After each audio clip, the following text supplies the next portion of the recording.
Hello, everybody. Welcome to the Global Party Healing on All Levels. Our guest today is, well, I just met his alter ego, but this is Jim Doyle. Hi.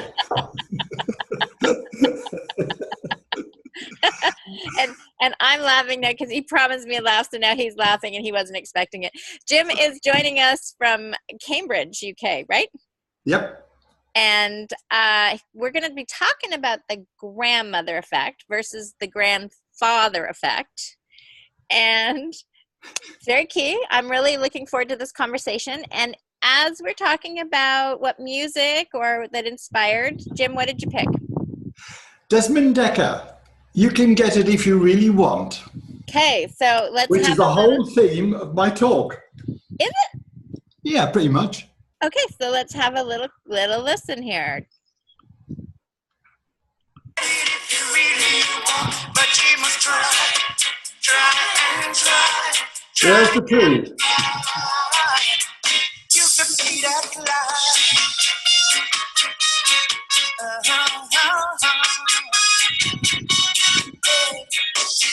Persecution, you must be. Be the loser, gotta get your sheet. You got your mind set on a dream. You can get it, don't hold it, you can get it if you really want.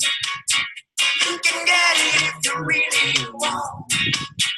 You can get it if you really want. But you must try and try. And try. How hard do they have to try?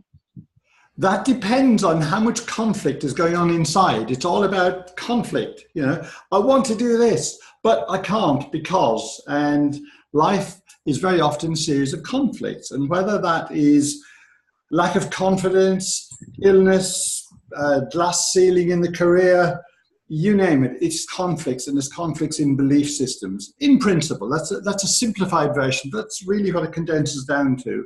In my, about best part of 20 years of doing deep work and healing and so on and so forth. So essentially, they're conflict, a core belief, something in your programming, your patterning, your DNA, whatever label we want to give it, it is causing you to, whether it's going to come easy, what you want to get, what you want, or it's going to take a detour. You think it's a detour, but maybe it's exactly where you need to go. Exactly, yeah. How do you help guide people through that situation about, getting what they want? Well, I help people who are struggling, but most of all, I work with people who are the equivalent of thirsty horses, those who want to drink the water and really make the change.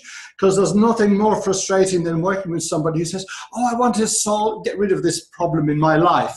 And they go a little bit and then go, I don't want to do any more. And I go, why?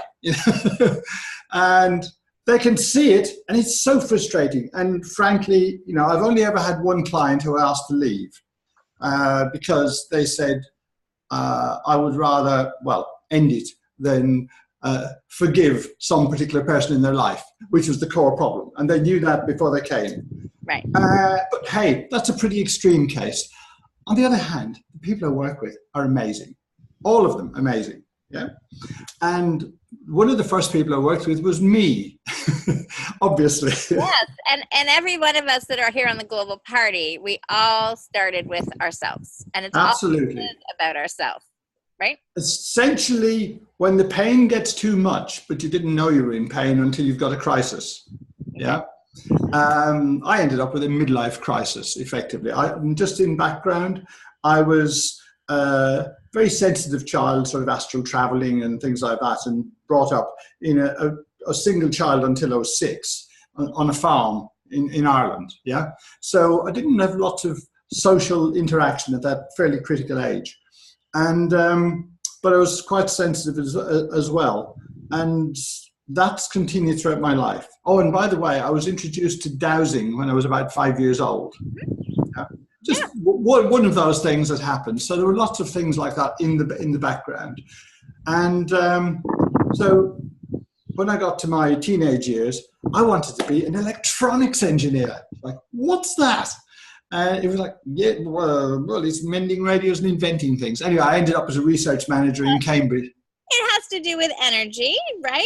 I mean, Yes, but not basically manifesting in the terms of the world at that point, how things link together, and now you're taking that same training and helping people link it together. There's so many things come together, and it's like working with clients who've got problems, you know, the conflict problems. Sometimes it's the craziest little things in your life that are actually important, not the big horrible thing that happened to them or the impact or the car crash or whatever years ago. They say, oh, that's it.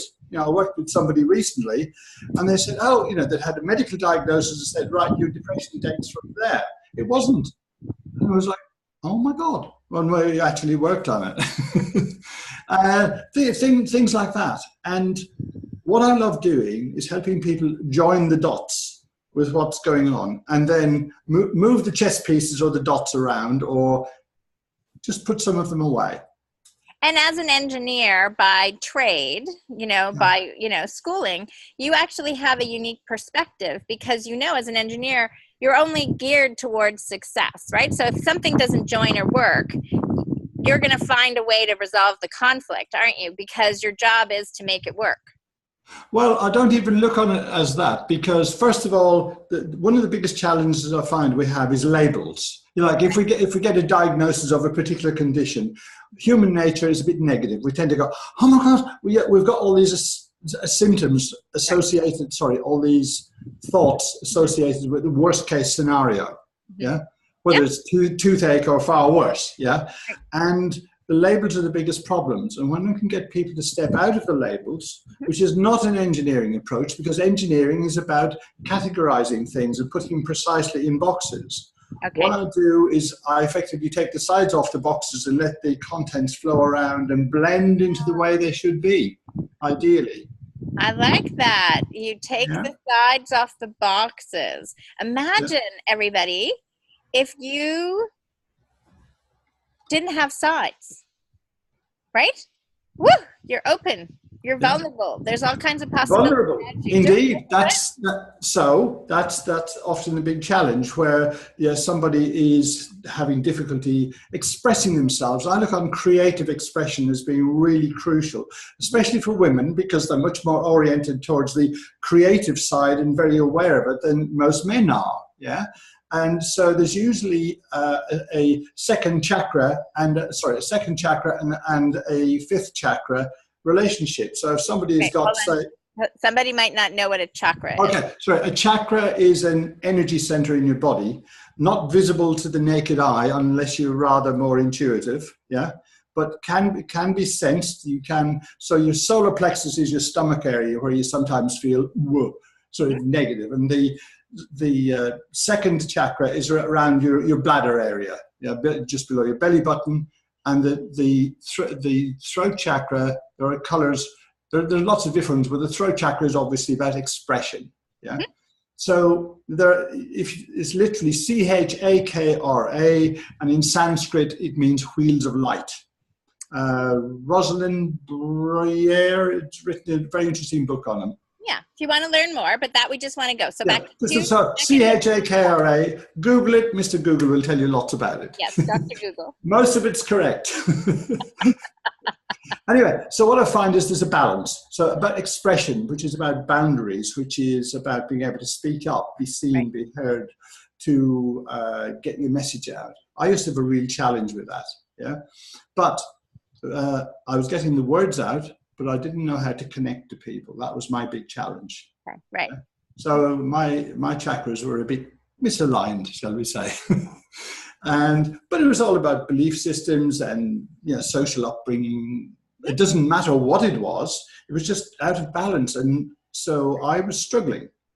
But going back to women, very often have a combination. So if they've got this expression issue, they quite often, a very high percentage of the women I've worked with, who are the majority of my clients to date, often have sort of fibroids or something like that. Okay. Or vice versa. They come with fibroids and they have an expression issue. So it's like a balance system. So creative expression. Okay, so let's be a little bit more tangible here for a second. So let's say you have a career woman. Yes. Okay? She seems on the outside to be like, she knows what she wants, she's got this, but she actually has fibroids. Mm-hmm. And that's down in her uterus. Yeah. Right? We're talking about. And so there is some stuff that needs to be healed between what you're saying is like the gut, the throat, number 2, and number 5, and how she's really expressing who she really is. Quite likely, certainly a high proportion in my experience do seem to have some kind of related issues that it may well be, literally not able to express, because it's the creative bit and the expression bit, and they've just gone, if it's somebody going back after a career break, after a baby, they've just gone through a major transition in their creative energy, Right. But also in their boundaries and shrinking back from the career and having to be just a mom. Vulnerable in so many ways, and then to come out again, which is breaking out of that vulnerability. And expression, our voice, just as well as the creative side, is one of the most important things. I mean, what would we be doing if we couldn't express ourselves on here? And getting exactly. But would it be as understandable? I mean, this is where we are at the moment, and getting that message out is crucial. That's what we're here for. Well, did you get that one that went viral about the sound, the 2 words that people were hearing differently?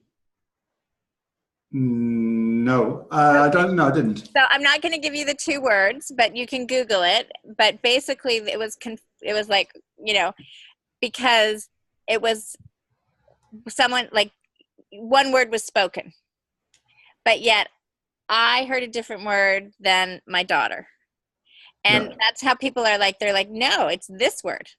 And it's this word. And then I didn't give my one daughter the 2 words, but she heard something else. And she was saying, when we give them just 2 choices, we're already training them to hear something. Right? So in that respect, as much as we're doing our communicating here and we think we're being really clear. No, absolutely not. Because it gets worse than that. Yeah. Because for a perfectly normal expression, a normal word, a normal term, for example, celebration. Right. What does celebration mean to you? Exactly. Happy. And to most people. But does that mean that to everybody? Yeah. No. Right. And to me, I found out relatively recently, would you believe, and I'm not 25 years old, as you've probably gathered, is that I had a negative meaning for the word celebration. There you go. Literally, because it was based on religious upbringing, and you will go and celebrate. So it was like celebration embedded in me with a form of duty. So it was like boarding school and goodness knows what else. So to celebrate was you will go and celebrate. Not you will go and party. Right. But that's no longer the case. So, but we can have crazy misunderstandings. Right. But going back to the topic, as time is flowing by, of the grandmother effect. Yes, I was just going to say, and how does the grandmother effect fit into all this? Right. Well, when we're a little baby, and so we've just been born, right? So mummy is our guru. We're aware of everything that she feels, she thinks, she says, her movements and her reactions to things. And it's like, wow, amazing, Right. And then her mother comes along and looks over her shoulder, and our guru goes, and totally changes her energy and her responses and her reactions. To somebody greater, and sort of bows down, because mothers are usually subservient to their mothers in some way, in an energetic way. So if the mother has got quite different energy from the mother of the child, then that will be magnified. The effect of that will be magnified on the child, because they're more awesome and more impressive than their mum. Does that make sense? Okay, makes sense. So that can either be a really great thing because grandmother's awesome, or grandmother's been living in fear for her whole life and suppressing her own, her own worthiness issues, and then the little one is picking up on that. Absolutely. It could be fear, shame, guilt. We're only talking negative stuff. She could equally be a very happy, loving person. Yeah. But we're just looking at the negative ones, because positive things don't seem to cause a problem, strangely enough. That's the good grandmother effect. We're talking Exactly. about the other grandmother effect. Yeah, you know, for example, there was a cousin of one of my parents who was this most amazing, extraordinary, warm-hearted, loving person. Yeah. Uh-huh. And when I was aware of her various family relatives and so on, I often wondered how she was so different. I'm not saying they're all miserable, but they certainly weren't near as joyful and happy. And she was outstanding. She was up there, whereas the others were down here on an average kind of level.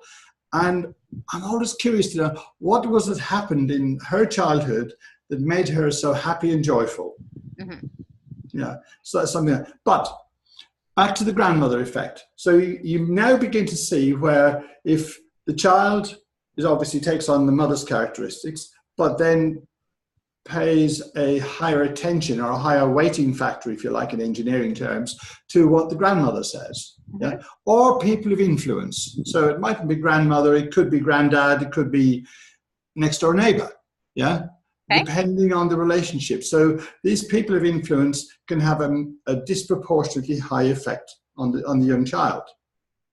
So so we're talking about like an infant there in your first example, but I would jump ahead and go, so that school effect, the teacher effect, becomes really crucial, because you as a mother or a father may think you have a great influence when your child is in the early years. But what you're saying, you're still could be being affected by grandma and that around you, but you really exponentially increase that when you send your kid off to school. And then the teacher says, but this is the way we do it. or you're no good and you're never going to be any good. Right. It happens. It's not supposed to, but it happens. Yeah. Yes. Okay. Both are highly relevant. Okay. But the point I wanted to make is that the ancestral effect, or the epigenetics, as it can be called, as it's called, epigenetics can very easily, you can start to see a picture emerging. Yeah. So I'll just be very brief. What I do with people from my engineering approach is say, you've got a problem with being on video. Like, yeah, right. But but say you're not confident on video, I just go a bit of kinesiology on me, so we don't need to hold your arm out. And I go, hang on a minute. I just go, no, you don't need to. Oh, okay. I'm not going to do that. I'm not going to do that over 6,000 miles or whatever it is. Okay. You need a very long arm. I can perhaps. But what I do is just muscle testing, kinesiology on me, and I'm going like 20 questions in my nice quiet spot in here and working out where the trigger point for your lack of video confidence is. Yeah? Mm-hmm. And it's like, is it in this life? Is it past life? Is it cultural? Is it ancestral? Yeah. Right. And we'll just work with that. We'll just work with ancestral. And that can then be pinned down to one particular person. And I've worked with somebody back to about 60 generations in a workshop. 60 or 16? 60. Wow. So yeah, that's like 2,000 years or 1,800 years or something.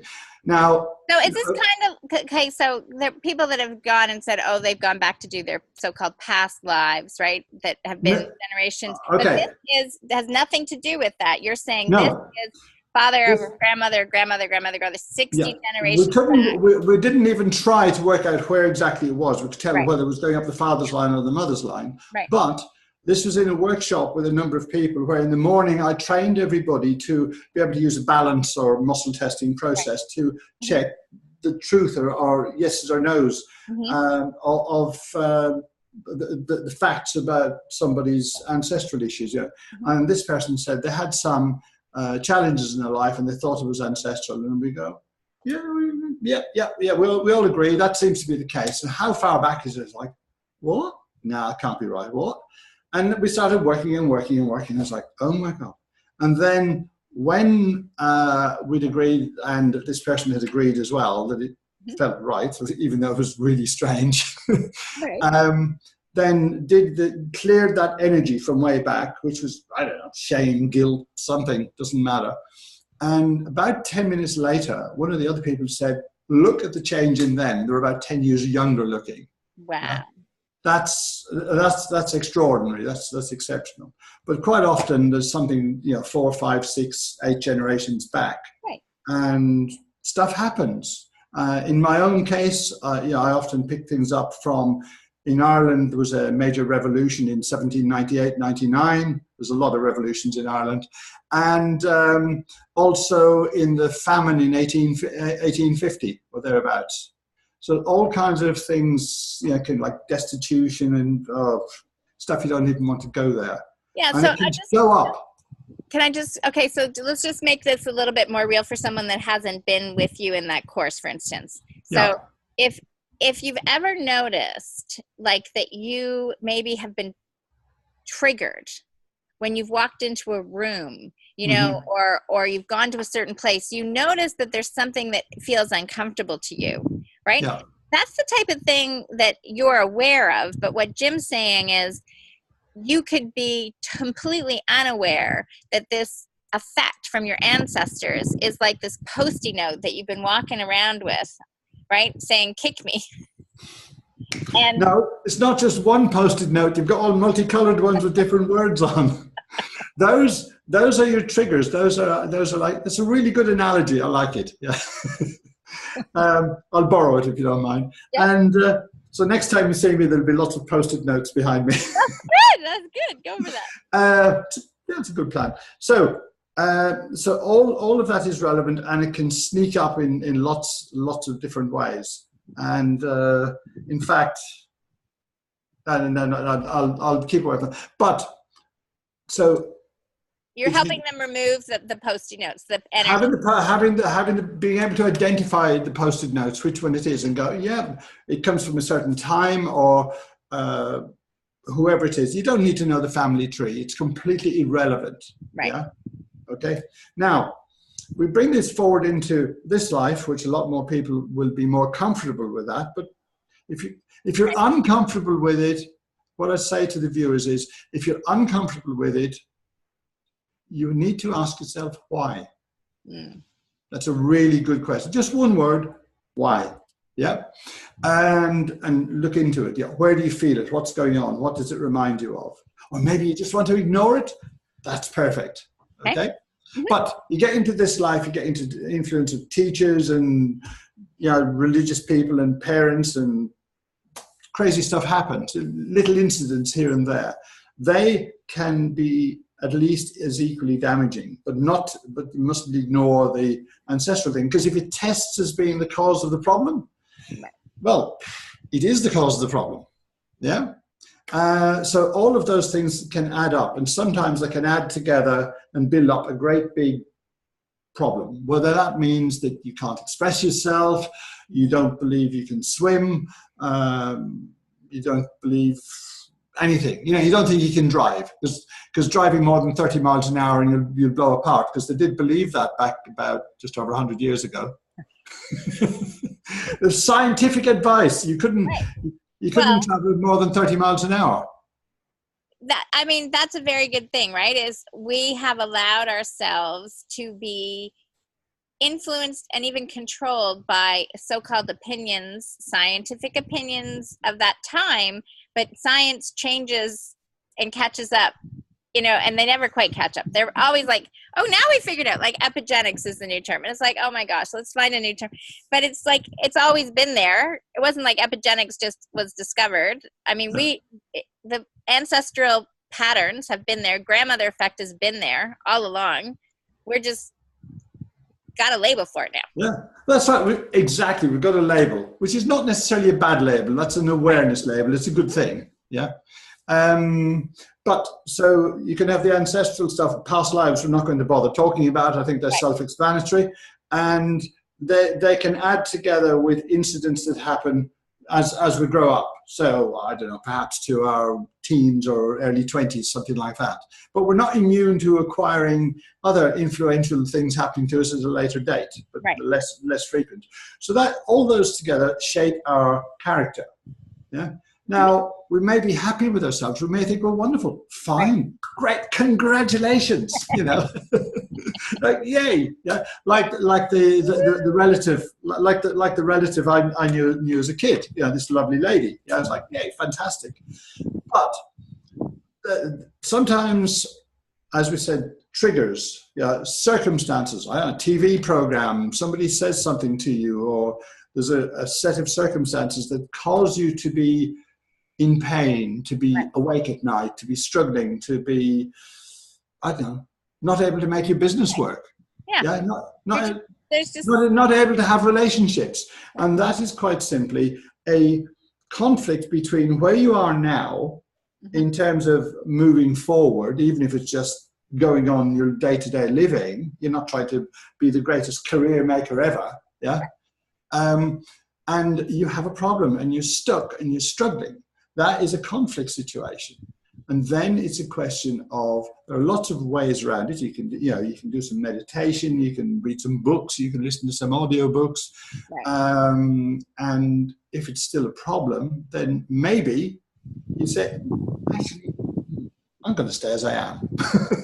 Yeah. Or maybe you want to go down a much deeper route, which is what I ended up going. And I had no idea. I mean, it really was going down the rabbit hole for me. Right.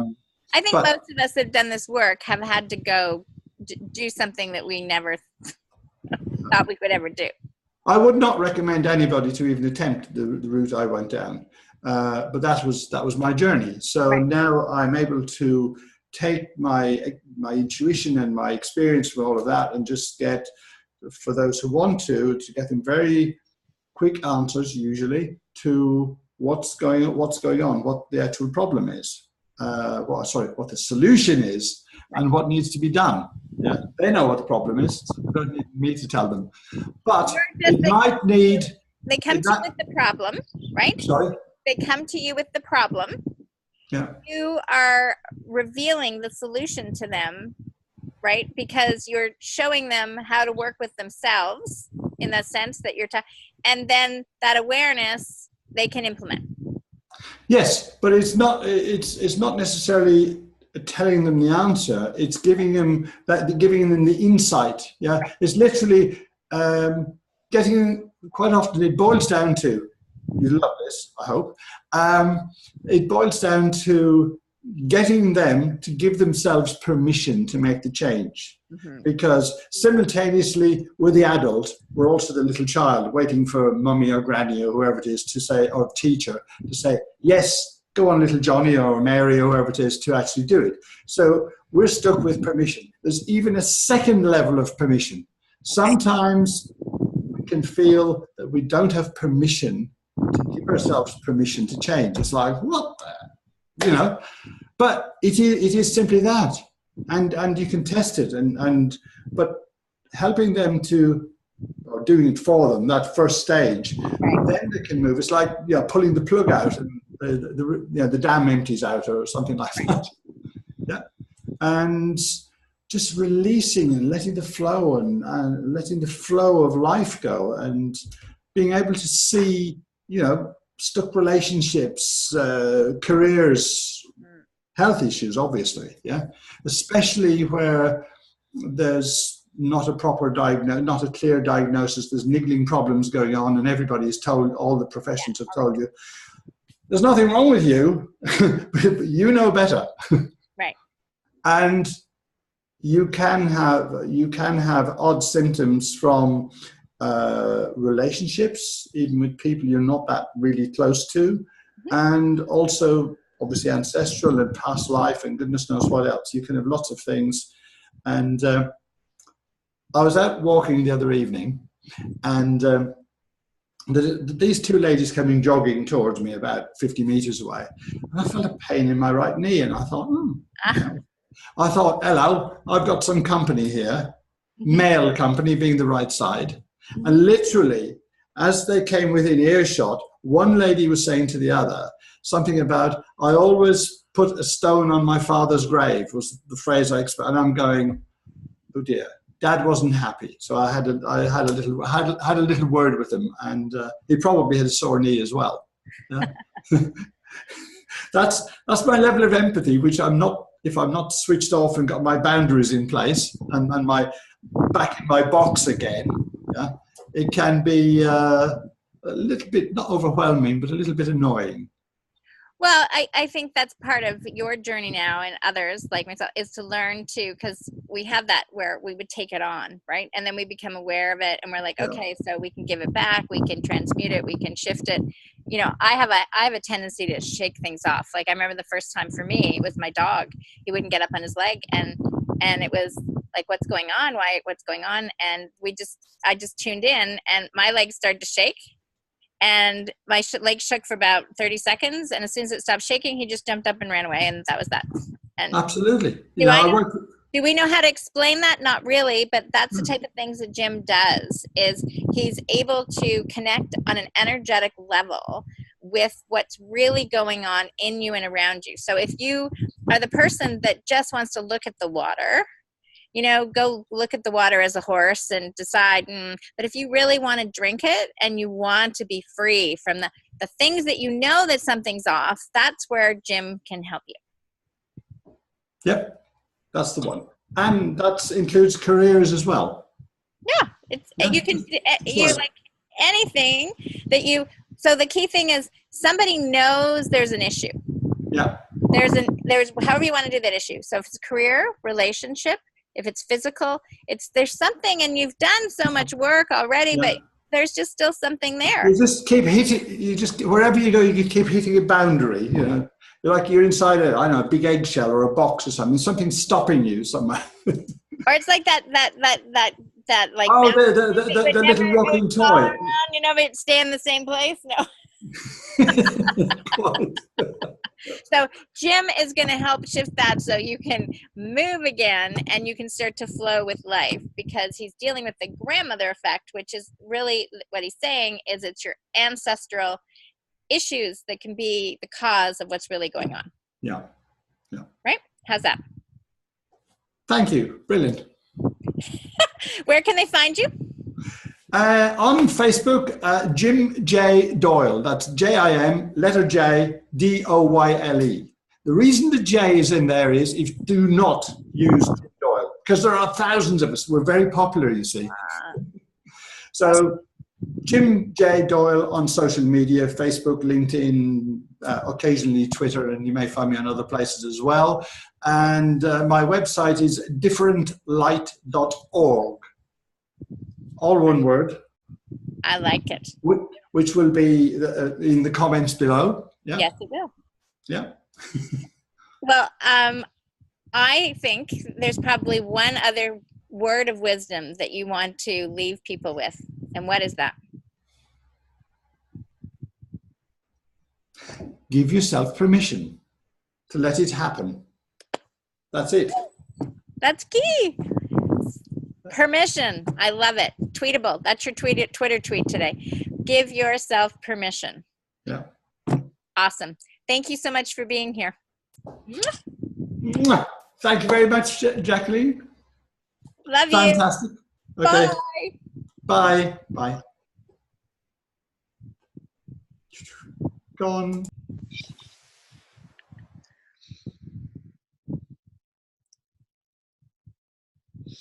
Oh, I'm going to have to delete that one. Okay.